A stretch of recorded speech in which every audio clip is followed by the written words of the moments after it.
আসসালামু আলাইকুম। আমার পিছনে যে জায়গাটা আপনারা দেখতেছেন এটা হলো উহুদের পাহাড়। উহুদের পাহাড় আমি আজকে উহুদের পাহাড়, ছোট্ট একটা জায়গা আছে এখানে মানুষ উঠার জন্য, আমি সেখানে উঠছি।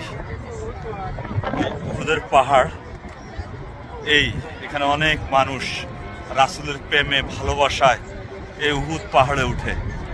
আর এইখানে এই উহুদ পাহাড়ে পিছন থেকে কাফেররা আইসা আক্রমণ করছে, আর এখানে 10 জন সাহাবী শহীদ হয়েছে। এই সেই জায়গা, এই যে এখানে এই যে দেখাচ্ছি 10 জন সাহাবীর কবর আছে। এই জায়গাতে 10 জন সাহাবীর কবর আছে। আর হুজুর পাক সাল্লাল্লাহু আলাইহি সাল্লামের চাচাও শহীদ হয়েছে। আর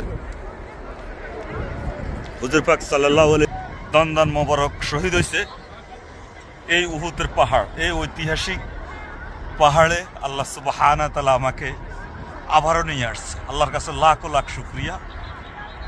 আমি দোয়া করি আল্লাহ সুবহানাহু ওয়া তাআলা ধর্মপ্রাণ প্রতিটা মুসলমান আল্লাহ সুবহানাহু ওয়া তাআলা তৌফিক দেয় এই নিদর্শন আমাদের মক্কা মদিনার এই জায়গাগুলোতে আসার জন্য, এই উহুদ পাহাড়ে আসার জন্য, দেখার জন্য।